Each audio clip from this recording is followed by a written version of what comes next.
एक बहुत ही गहरा सवाल है जो शायद आपने खुद से कभी नहीं पूछा होगा। क्या आप भोजन को खा रहे हैं या भोजन आपको खा रहा है? बचपन से ही हमारे दिमाग में ये बात बैठा दी गई है कि अगर खाओगे नहीं तो कमजोर पड़ जाओगे। दिन में 3 बार खाना चाहिए, बीच में स्नैक्स भी लेना चाहिए और भूखा रहना तो सारी बीमारियों की जड़ है।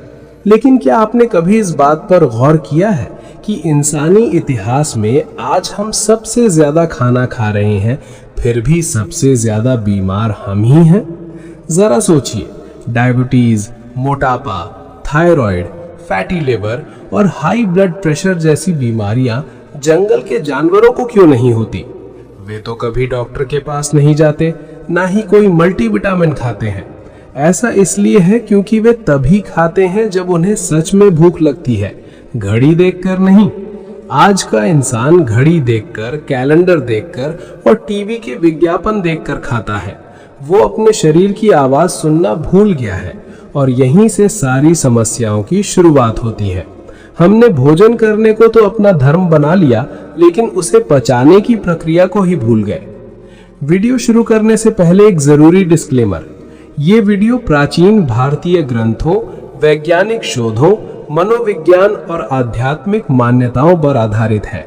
इसका उद्देश्य किसी भी प्रकार के अंधविश्वास को बढ़ावा देना या किसी चिकित्सीय पद्धति का विकल्प देना नहीं है। स्वास्थ्य या ध्यान संबंधी किसी भी नए प्रयोग को करने से पहले अपने विवेक का इस्तेमाल करें और आवश्यकता पड़ने पर विशेषज्ञ की सलाह जरूर लें। आप क्या खाते हैं ये बात उतनी मायने नहीं रखती जितना ये कि आपका शरीर उसे ठीक से पचा पा रहा है या नहीं। विज्ञान भी साफ तौर पर यह मानता है कि खाना पचाना कोई छोटा मोटा काम नहीं है। ये हमारे शरीर की सबसे ज्यादा मेहनत वाली प्रक्रिया है, जिसे आप दिन में 2-3 बार करवाते हैं। एक भारी भरकम भोजन को पचाने में ही शरीर की 60 से 70% ऊर्जा खर्च हो जाती है। यही वजह है कि खूब छक कर खाने के बाद आपको नींद सताने लगती है, आलस घेर लेता है और दिमाग सुस्त पड़ जाता है। आपको लगता है कि खाने से आपको ताकत मिलेगी, लेकिन असल में आपकी बची खुची ताकत भी उस खाने को पेट में पचाने में लग जाती है। जो लोग दिन भर कुछ ना कुछ चबाते रहते हैं, वे जल्दी थकते हैं, उनमें चिड़चिड़ापन ज्यादा होता है और वे समय से पहले बूढ़े दिखने लगते हैं। योगी लोग इस गणित को बहुत अच्छे से समझते हैं। वे जानते हैं कि अगर पेट हमेशा भरा रहेगा तो हमारी ऊर्जा और चेतना कभी ऊपर नहीं उठ पाएगी। भरा पेट मतलब नीचे की ओर जाती हुई ऊर्जा और खाली पेट का मतलब है ऊपर की तरफ उठती हुई ऊर्जा। इसीलिए ध्यान, गहरी साधना और स्पष्ट सोच हमेशा खाली पेट ही सबसे अच्छी होती है। जरा अपने रोजमर्रा के रूटीन पर नजर डालिए। सुबह उठते ही चाय, फिर नाश्ता, थोड़ी देर में फल, फिर लंच, शाम की चाय, फिर कुछ स्नैक्स और अंत में भारी डिनर। आपका पेट एक पल के लिए भी खाली नहीं रहता। जब पेट को खाली रहने का मौका ही नहीं मिलेगा तो शरीर खुद की सफाई कैसे करेगा? यहीं से शरीर के अंदर गंदगी जमा होने लगती है, जिसे आयुर्वेद में आम यानी अधपचा या सड़ा हुआ भोजन कहा जाता है। ये धीरे धीरे खून में मिलकर जहर का काम करता है। आप इसे अलग अलग बीमारियों के नाम से जानते हैं, लेकिन हकीकत में ये आपकी सालों की ओवर ईटिंग यानी ज्यादा खाने का ही नतीजा है। योगी लोग कम नहीं खाते, बल्कि वे बहुत समझदारी से खाते हैं। वे अपने पाचन तंत्र को आराम, समय और पूरा सम्मान देते हैं।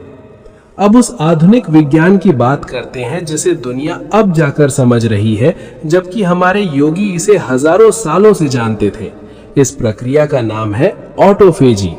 साल 2016 में जापान के वैज्ञानिक योशिनोरी ओसुमी को इसी खोज के लिए नोबेल पुरस्कार दिया गया था। उन्होंने दुनिया को बताया कि जब हम अपने शरीर को 12 से 16 घंटे तक बाहर से कोई खाना नहीं देते तो शरीर क्या करता है। ऐसे में शरीर घबराता या कमजोर नहीं होता और न ही मरता है, बल्कि वो अपने भीतर की सफाई शुरू कर देता है। शरीर अपने अंदर झांकता है और देखता है कि कौन सी कोशिकाएं टूट फूट गई हैं, कौन सा बेकार प्रोटीन पड़ा है और कहाँ फालतू फैट जमा है। फिर वो इसी कचरे को जलाकर अपने लिए ऊर्जा बना लेता है।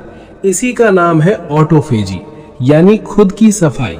ये हमारे शरीर का अपना इनबिल्ट सर्विस सेंटर है, लेकिन इसकी एक ही शर्त है, ये तभी चालू होगा जब आपका पेट खाली हो। अगर आप हर थोड़ी देर में ग्लूकोज या खाना डालते रहेंगे तो शरीर को लगेगा कि बाहर से ऊर्जा तो आ ही रही है, फिर मैं अंदर सफाई की मेहनत क्यों करूं। आज के इंसान का ऑटोफेजी सिस्टम तो कभी ऑन ही नहीं हो पाता, क्योंकि वो दिन में 6-7 बार खाता है। नतीजा, शरीर में कचरा, सूजन, ब्लॉकेज और बीमारियां। जानवर इस बात को प्राकृतिक रूप से समझते हैं। जब वे बीमार होते हैं तो खाना छोड़ देते हैं, लेकिन इंसान बीमारी में भी ठूस ठूस कर खाता है, ये सोचकर कि इससे ताकत आएगी, जबकि असल में वो अपने पहले से बीमार शरीर पर और ज्यादा बोझ डाल रहा होता है। अब जरा जठराग्नि यानी पेट की उस आग को समझिए जो हमारे खाने को पचाती है। ये आग सूरज की चाल के साथ साथ चलती है। दोपहर के समय ये सबसे तेज होती है, शाम ढलते ही ये धीमी पड़ने लगती है और रात में तो ये लगभग राख बन जाती है। इसीलिए योगी हमेशा दोपहर में अपना मुख्य भोजन कर लेते हैं। वहीं आज का इंसान रात को 10 बजे भर पेट भारी डिनर करता है। उस समय पेट में आग नहीं होती, ऐसे में खाना पचता नहीं बल्कि अंदर ही अंदर सड़ने लगता है। और अगर आपने खाने के ऊपर से ठंडा पानी या कोल्ड ड्रिंक पी ली तो समझो बची खुची आग भी बुझ गई। सुबह उठने पर आपको थकान महसूस होती है, मुंह का स्वाद कड़वा रहता है, पेट भारी लगता है और आप सोचते हैं कि आखिर दिक्कत कहाँ है। असली दिक्कत यह है कि आपने शरीर के प्राकृतिक नियम तोड़ दिए हैं। योग कोई अंधविश्वास नहीं है, ये बॉडी मैनेजमेंट का शुद्ध विज्ञान है। खाली पेट रहने का मतलब है शरीर को अपनी मरम्मत करने का समय देना। यही कारण है कि कम खाने वाले लोग अक्सर ज्यादा तेज, शांत और साफ दिमाग वाले होते हैं। एक और बहुत गहरी बात समझने वाली है। योगी भोजन को कैलोरी के चश्मे से नहीं देखते, वे उसे प्राण यानी जीवन ऊर्जा के रूप में देखते हैं। ताजे फल, हरी सब्जियां और तुरंत का पका हुआ भोजन, इनमें भरपूर प्राण होता है। वहीं फ्रिज में रखा बासी खाना, पैकेट बंद चीजें और बहुत पुराना भोजन सिर्फ कैलोरी देते हैं, उनमें कोई जीवन ऊर्जा नहीं होती। ऐसा खाना खाने के बाद ही शरीर में भयंकर थकान आती है। योगी थोड़ा खाकर भी दिन भर ऊर्जा से भरे रहते हैं, क्योंकि वे जीवित भोजन ग्रहण करते हैं। अब बात करते हैं इमोशनल ईटिंग यानी भावनाओं में बहकर खाने की। ज्यादातर हम भूख लगने पर नहीं बल्कि बोर होने, तनाव, दुख या अकेलेपन से बचने के लिए खाते हैं। हमारे पेट की भूख तो सीमित है, लेकिन हमारे मन की भूख की कोई सीमा नहीं। अगर आप अपने मन की उदासी को खाने से भरने की कोशिश करेंगे तो वो कभी नहीं भरेगी। यही कारण है कि जरूरत से ज्यादा खाने वाले लोग अक्सर भीतर से बहुत बेचैन रहते हैं। विज्ञान भी कहता है कि हमारे शरीर का 90% सेरोटोनिन यानी खुशी देने वाला केमिकल हमारे पेट में बनता है। अगर पेट गंदगी से भरा है तो मन कभी शांत नहीं रह सकता। खाली पेट शरीर में हल्कापन लाता है, हल्कापन विचारों में स्पष्टता लाता है और स्पष्टता से हमारे भीतर की समझ जागती है। इसीलिए ध्यान और गहरी सोच हमेशा खाली पेट ही सबसे अच्छी होती है। तो अब सवाल उठता है कि हम शुरुआत कैसे करें? इसका जवाब है बहुत धीरे धीरे। अपने खाने के समय यानी ईटिंग विंडो को थोड़ा छोटा करें। शरीर को बीच बीच में पूरी तरह खाली रहने का अवसर दें। अपनी सच्ची भूख और केवल खाने की आदत के बीच का अंतर पहचानें। याद रखिए, खाली पेट आपका कोई दुश्मन नहीं बल्कि एक सच्चा गुरु है। इसी अवस्था में शरीर अपने असली रूप में काम करता है। योगी भूखा रहकर खुद को कष्ट नहीं देता, वो स्वतंत्र रहता है। वो भोजन का गुलाम नहीं बल्कि शरीर का मालिक होता है। अगर आपने आज ये समझ लिया कि कम खाना कोई त्याग नहीं बल्कि बुद्धिमानी है, तो आप आधा रास्ता तय कर चुके हैं। इस रास्ते में सबसे बड़ी रुकावट हमारी भूख नहीं बल्कि समाज का डर है। उन झूठी बातों का डर जो बचपन से हमारे दिमाग में ठूस दी गई हैं। अगर आप कहेंगे कि मैं एक समय भोजन करूंगा तो लोग कहेंगे अरे कमजोरी आ जाएगी। अगर आप उपवास की बात करेंगे तो इसे पाखंड या विज्ञान के खिलाफ बता दिया जाएगा। कैसी अजीब बात है ना। जो चीज इंसान हजारों सालों से स्वस्थ रहने के लिए करता आ रहा है, आज उसे अवैज्ञानिक कहा जा रहा है, और जो आदतें पिछले 50 सालों में बनी हैं, उन्हें नॉर्मल मान लिया गया है। आज का समाज भूख से नहीं डरता, वो खालीपन से घबराता है। खाली पेट, खाली समय और खाली मन, क्योंकि खालीपन में ही सच दिखाई देता है। पेट खाली होता है तो ध्यान बाहर की बजाय अंदर जाता है, और अंदर झांकना सबसे मुश्किल काम है। इसीलिए समाज आपको सिखाता है कि कुछ ना कुछ खाते रहो, मोबाइल देखते रहो, कुछ सुनते रहो, ताकि आपको कभी खुद के साथ अकेले ना रहना पड़े। आज खाना भूख मिटाने की चीज नहीं, बल्कि खुद को भटकाने का एक जरिया बन गया है। आप परेशान हैं तो खा लेते हैं, अकेले हैं तो खा लेते हैं, लेकिन क्या कभी खाने के बाद वो असली समस्या खत्म हुई? नहीं, वो बस थोड़ी देर के लिए दब जाती है। योगी इस बात को जानता है, इसीलिए वो भूख से भागता नहीं है, वो बैठता है और अपनी भूख को महसूस करता है। तब उसे पता चलता है कि ये शरीर की मांग नहीं, बस मन की एक आदत है। जिस दिन आप बिना खाए अपनी भूख को शांति से सहना सीख गए, उस दिन आप अपने मन की गुलामी से आजाद हो जाएंगे। हमें लगता है कि अगर नहीं खाया तो शरीर टूट जाएगा, लेकिन सच ये है कि शरीर लगातार खाने से टूटता है। थोड़ी भूख शरीर को कमजोर नहीं करती, बल्कि उसे मजबूत बनाती है। जैसे जिम में कसरत से मांसपेशियां टूटकर मजबूत होती हैं, वैसे ही भूख से शरीर रीसेट होता है। लेकिन ये बात फूड इंडस्ट्री आपको कभी नहीं बताएगी। अगर आप कम खाने लगेंगे तो पैकेट वाला खाना कौन खरीदेगा? शुगर इंडस्ट्री कैसे चलेगी? इसीलिए आपको डराया जाता है। ये झूठ फैलाया गया कि ब्रेकफास्ट दिन का सबसे जरूरी मील है, ताकि अनाज सीरियल बेचने वाली कंपनियां मुनाफा कमा सकें। पुराने समय का किसान सूरज उगने से पहले खेत में उतर जाता था। वो उठते ही नहीं खाता था, वो काम करता था और दोपहर में भोजन करता था। वो हमसे कहीं ज्यादा मजबूत था। कहा जाता है कि महिलाओं और बच्चों को भूखा नहीं रहना चाहिए। बात सही है, लेकिन भूखा है कौन?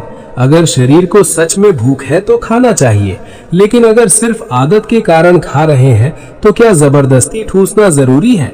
योगी का नियम जबरदस्ती का नहीं है। वो कहता है, शरीर की सुनो। बच्चा तब तक स्वस्थ रहता है जब तक माँ उसे हर घंटे कुछ न कुछ नहीं खिलाती। बच्चा खुद जानता है उसे कब खाना है, पर हम घबराहट में उसकी प्राकृतिक बुद्धि खराब कर देते हैं। जब पेट खाली होता है तो पुराने डर भी बाहर आने लगते हैं, क्योंकि खाना एक ऐसा भावनात्मक कंबल है जिसे ओढ़कर हम डर से छिप जाते हैं। लेकिन योगी डर से भागता नहीं है, वो खाली पेट बैठकर उसे देखता है और पाता है कि डर टिकता नहीं, चला जाता है। इसीलिए उपवास सिर्फ शरीर की नहीं, मन की भी सफाई है। आपने ध्यान दिया होगा, बहुत ज्यादा खाने पर सोच भारी हो जाती है और असुरक्षा बढ़ जाती है, लेकिन जब पेट हल्का होता है तो मन साहसी बनता है, और साहस आध्यात्मिक तरक्की की पहली शर्त है। योगी समाज से लड़ता नहीं, वो चुपचाप अपने शरीर को सुनता है और उसका शरीर ही उसका सबसे बड़ा गुरु बन जाता है।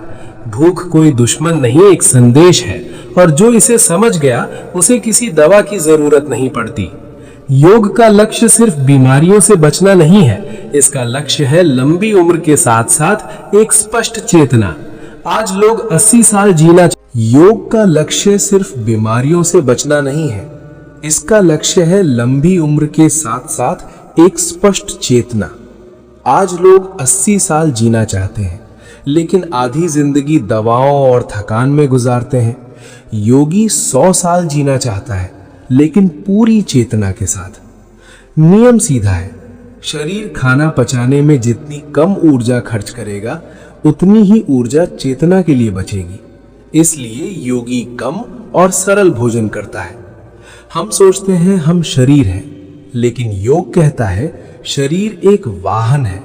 अगर वाहन हमेशा सर्विस स्टेशन पाचन पर ही खड़ा रहे तो यात्रा कब होगी? खाली पेट होने पर ऊर्जा रीढ़ की हड्डी से होते हुए दिमाग की तरफ उठने लगती है, जिसे ऊर्ध्वगमन कहते हैं। इससे सोच तेज होती है और मृत्यु का भय मिटने लगता है। बुद्ध, महावीर और पतंजलि जैसे महान लोगों ने भोजन सीमित किया था। ये कोई सजा नहीं, बल्कि एनर्जी मैनेजमेंट था। विज्ञान भी अब मानता है कि कम खाने वाले जीव, चाहे इंसान हो या जानवर, ज्यादा जीते हैं। इससे डीएनए डैमेज कम होता है और सूजन घटती है। योग इसे मिताहार कहता है, न ज्यादा न कम। बस जितना शरीर यानी जीभ के लिए जरूरी है। आपने देखा होगा कि कम खाने वाले अक्सर कम बोलते हैं, क्योंकि भोजन और वाणी एक ही ऊर्जा से चलते हैं। ज्यादा खाना मतलब ज्यादा बोलना और ऊर्जा का बिखराव। कम खाना मतलब मौन, गहराई और स्थिरता। भारी पेट के साथ ध्यान या समाधि नहीं लग सकती। खाली पेट में मन ऊपर की ओर उठता है। हर बार जब आप भूख को शांति से बर्दाश्त करते हैं तो आप मृत्यु के डर को जीतने का अभ्यास कर रहे होते हैं, क्योंकि भूख मृत्यु का ही एक छोटा रूप है। आपको सब कुछ छोड़कर जंगल जाने की जरूरत नहीं है। बस अपने शरीर की आवाज सुनिए, भूख और आदत का फर्क पहचानिए। याद रखिए, कम खाना कोई त्याग नहीं बल्कि बुद्धिमानी है। योगी बनना कोई दूर की बात नहीं, यह आपके अगले निवाले से शुरू होता है। जब आप कम खाते हैं तो आप समय के छोटे टुकड़ों से निकलकर एक शांत और गहरे समय में प्रवेश करते हैं। इसी शांति में रचनात्मकता और आत्मचिंतन जन्म लेते हैं। भारी भोजन भारी कर्म बनाता है, हल्का भोजन आपको नया जोखिम लेने और क्रांति करने का साहस देता है। ज्यादा खाने का अहंकार जब टूटता है तो इंसान के भीतर करुणा आती है।